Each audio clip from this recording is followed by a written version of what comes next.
And listen, y'all, I am very happy, very, very happy with this decision. But there are definitely some days where I'm like, dang, maybe we should have stayed in that apartment a little longer. Like, oh.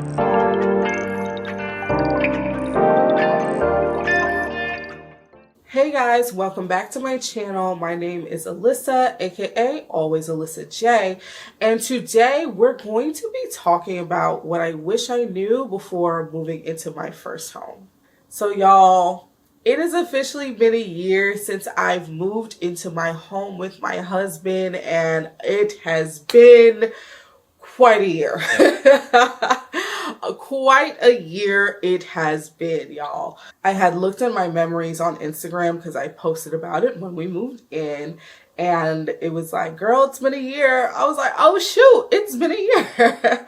And so I was like, okay, what advice can I give people who are about to move into their first home or are taking that very first step? Looking back, I can definitely say that I was extremely unprepared. Both of us were. We were extremely unprepared because I think our understanding of getting your first home is you find a house you like, you get approved for a loan, or you pay cash if you got it like that. You move in and that's it. When in actuality, it's so much more than that. So much more than that, especially if you're transitioning from an apartment or you're transitioning from living with a family member.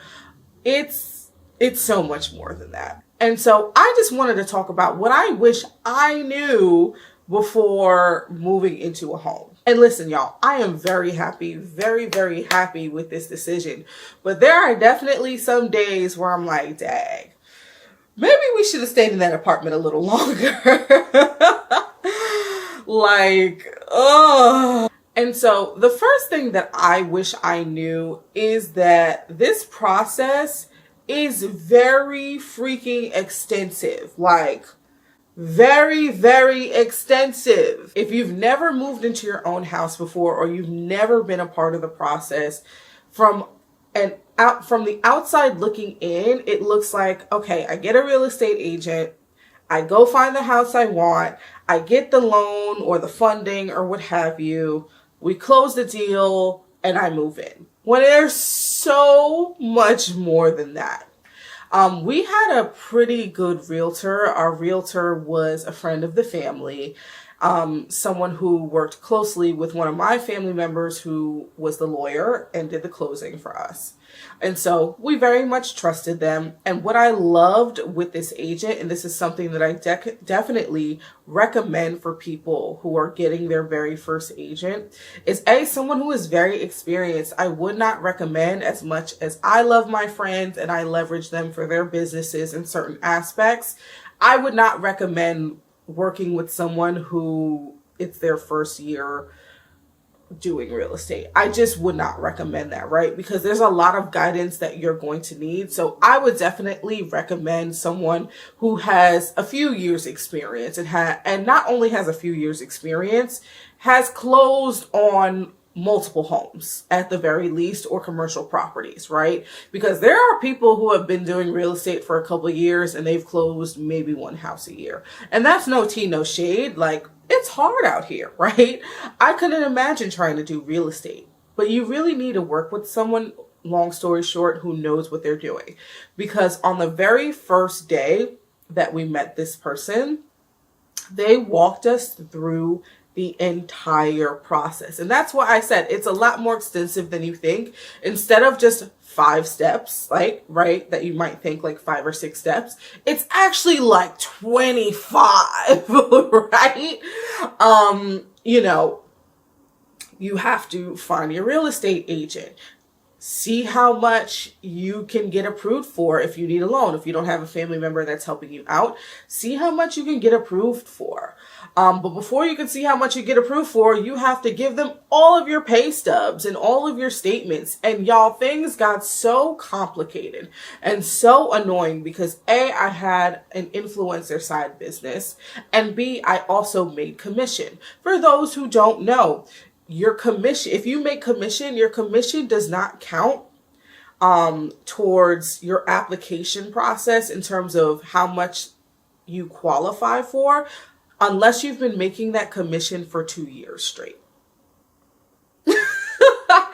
It is such, and it's like, I get it, right? You don't want to go off of someone who's made commission for like 1 or 2 months. But babes, I've been on this job for like a year. Like, for real?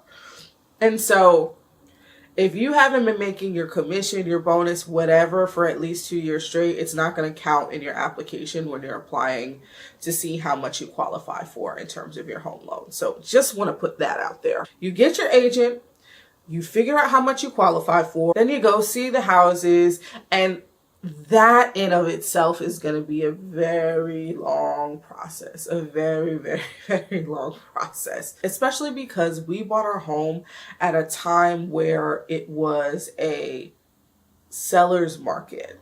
So there was less inventory and more people who wanted to buy homes. And so the bidding wars get insane. The lines, I mean, my husband and I mean, we were looking in the winter time, and there were people out there in full lines looking at homes. Like, it can get a little tiring. I'm not going to even hold you, and it can get very discouraging. Okay, so you found a home that you like. Great. Your next step is going to be, you know, your initial contract, whatever. If there's furniture you want to keep in the home, but I have thoughts about that. I have so many thoughts about that. Then you got to find an inspector. Then your inspector has to do their duty. And then the inspector is going to come back with the findings. And then what if the inspector finds something, right? For us, there was a leak that went to the basement. So then we had to go back to the seller and be like, hey, we need a credit. And then you go back and forth with the seller. It's a lot more than you think it is. So just be prepared for this process. I know for me, because I had so much work to do, because I had so many other things going on, my husband had to handle a lot of the back and forth. And there's going to be a lot of back and forth with your lawyer and their lawyer. And that it gets really, really messy. Like really, really messy. And then before you can even go to the lawyer's office, once everything is said and done, you have to come to the house and make sure everything is out. Y'all, the sellers were really lovely. They were really nice. But the day we were supposed to get the keys and they were supposed to leave, they still had stuff all over this house. They were still packing things up the morning of. Ugh. I'm telling you, my husband had to handle so much for me because I was just so over the process. Long story short, just know that this process is going to be a lot more extensive. Y'all are going to have arguments in the household. It's a lot. The second thing I would say when it comes to moving into your first home is to treat this like a business decision and leave your feelings at the door. What do you mean by that, Alyssa? This is supposed to be my first home. Yes, but this is still a business transaction at the end of the day. It can get very easy to get attached to homes, right? Especially as you're looking through and you're not exactly finding what you like. You stumble upon a home you love. It checks off all the boxes and you don't get it. Or there's something wrong. Or the seller is unwilling to compromise with you. As much as you love the home, sometimes you need to take a step back and say, this is not a good situation. I am stepping away. This is something I know my husband struggled with.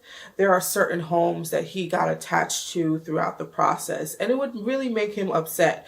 But as we went along further in the process, you know, we put in a contract, things wouldn't go well, whatever.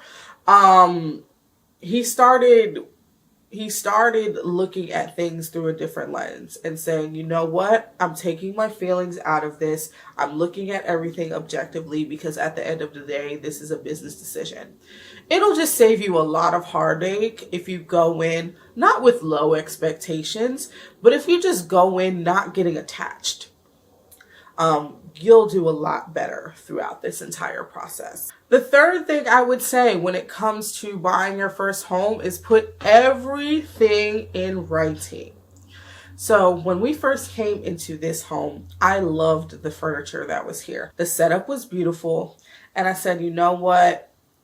I won't even negotiate on the price if they would just give me the things I want in this home. There was a beautiful leather couch that was well over $2,000, some bar stools for the island, just a number of different things. And I think they had a different piece of the couch in the basement as well. So just thousands of dollars in furniture that I wanted. And so I told my real estate agent, I said, hey, we can go in at full ask. My family member who was the lawyer at the time said you should negotiate, but I said, no, I'm not going to negotiate. I just want all the furniture in this home. My real estate agent was like, fine, no problem. And so as we were doing the next step in the process, which was the contract, I said, hey, can I put a list of all the things that I want in the contract? And the lawyer was like, yeah, like we need to put it in here. My real estate agent had said, no, they haven't decided what they want to keep and such, so let's just wait. Big freaking mistake. I came back to the home 3 weeks later. The contract went through without the furniture. I came back 3 weeks later. Mind you, when we first saw the home, the seller was here. And so we had talked to the seller about potentially keeping some of the items. Get there for inspection day. I came with my mother, I came with my husband, and our real estate agent. Everyone was privy to the angry look on my face when I walked in to discover all the furniture that I wanted was gone. Matter of fact, all the furniture in general was gone. They're like, oh yeah, we sold the couch. You can buy the bar stools from us. Yeah, no. I did not talk to, I did not talk to anyone that entire afternoon. I was obviously communicating with the inspector because, I would ask questions and he would say certain things that I need clarity, but I was pissed. I was livid because I had said from the beginning, and I'm someone who works in ad sales. And so I know that everything always needs to be in writing somewhere. And because we had failed to do that, they just sold what they wanted to sell because they could. And so I was not very happy. And so let this be a cautionary tale to you. If there is something that you want in the home, you need to put it in the contract. Long story short. So you don't end up like me, walking in on inspection day, upset and angry. 4 things I wish I knew before moving into my home. You're going to have to compromise a lot. And I am not talking about if I have a large kitchen, I'm okay with a smaller backyard. Or if the bedroom is not as big, I'm okay with a massive basement.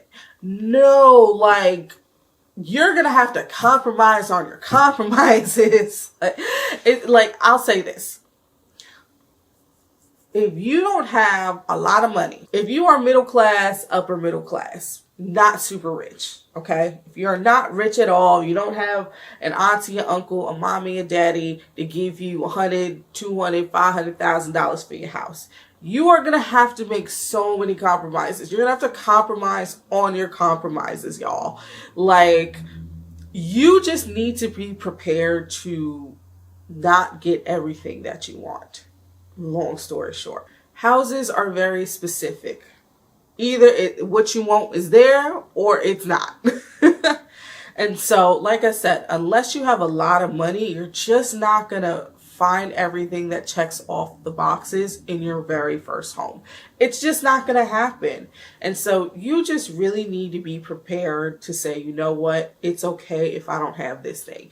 Even in your dumbed down list of I can live without these things, you're going to have to take a step further.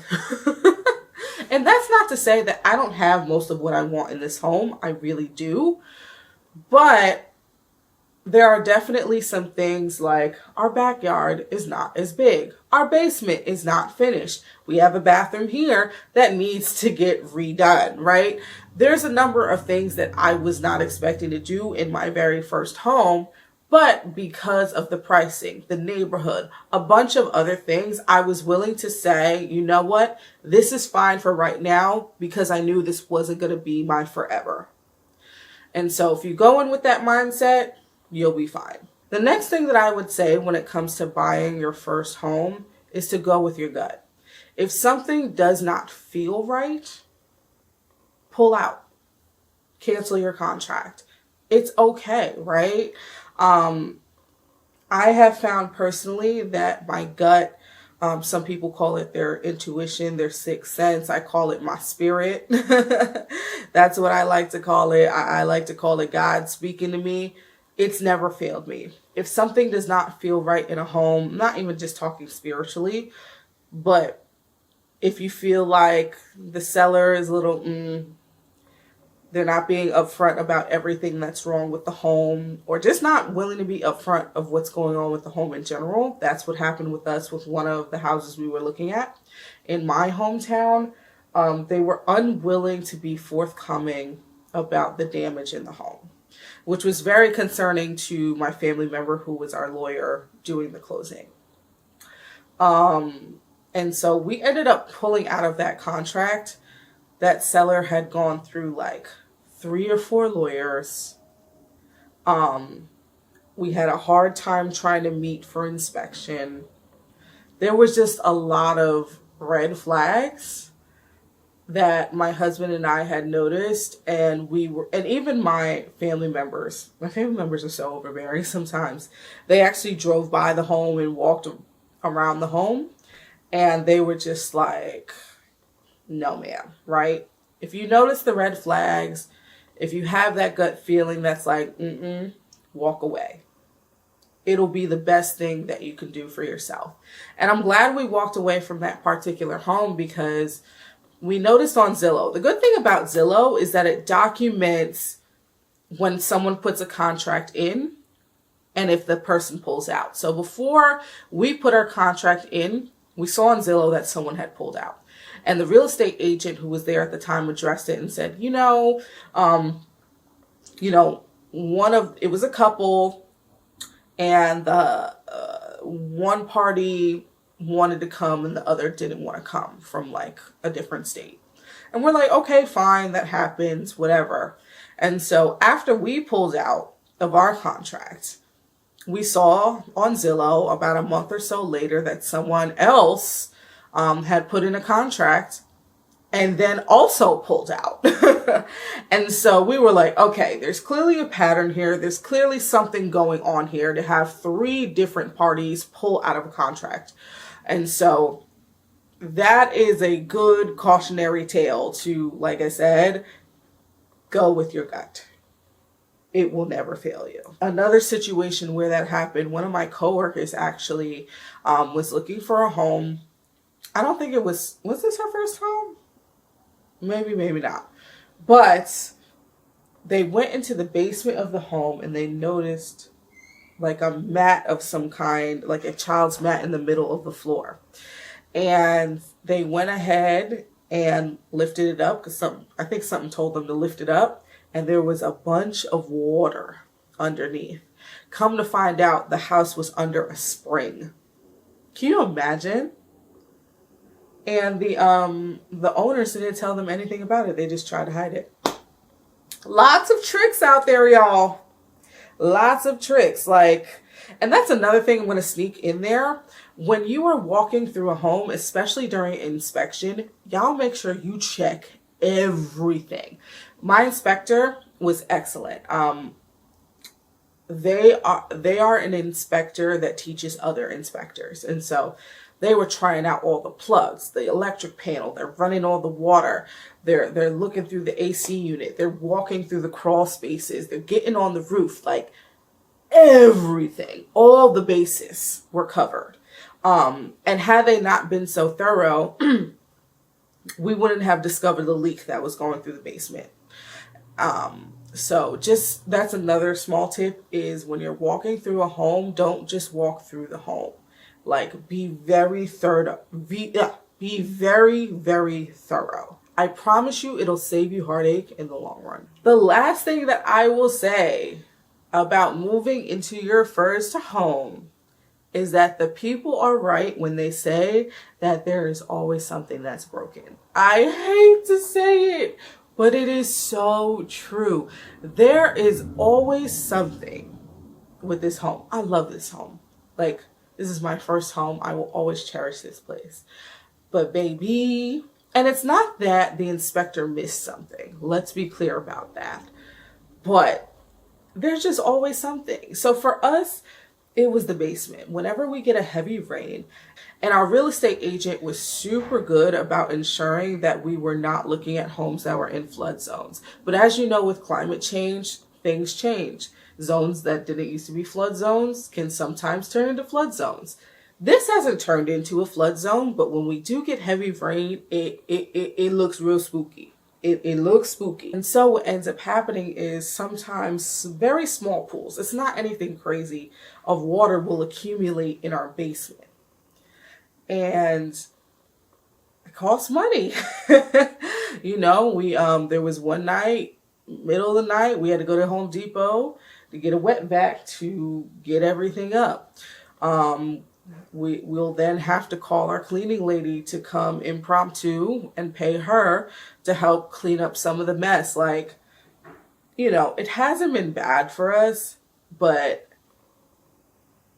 that basement has had little mini floods sporadically throughout the year. So again, always something.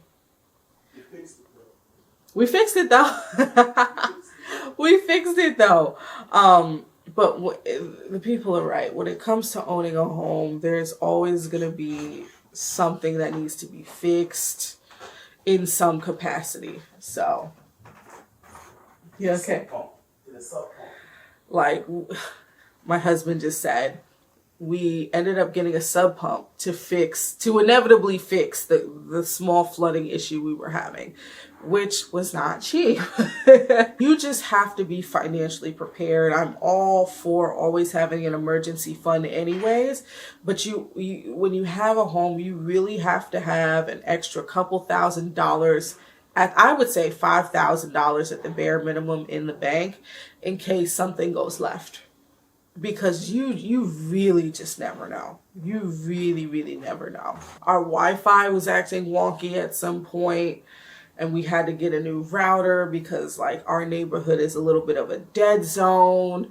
It can be anything, you guys. It can really be anything.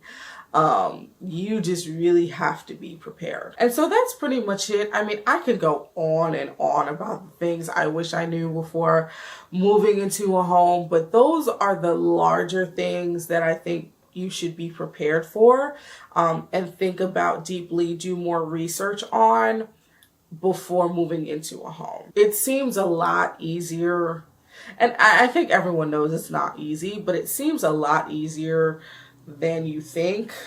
But the process of just getting here, going through the process of putting a contract in, dealing with the seller, inspecting the home and making sure it's up to par, it's a lot of work. It's a lot of work. And it's going to test your gangster. It really is. And y'all, it's such a rewarding experience. It feels so good when you get in here. And so I ain't trying to scare nobody. I'm just trying to warn you about what's real. So, but that's all I had for today, y'all. Leave me some comments if you have any questions about this whatsoever. If you love talking about lifestyle, luxury, handbags, fragrance, fashion, all of that good stuff, click that subscribe button and I'll talk to y'all later. Bye.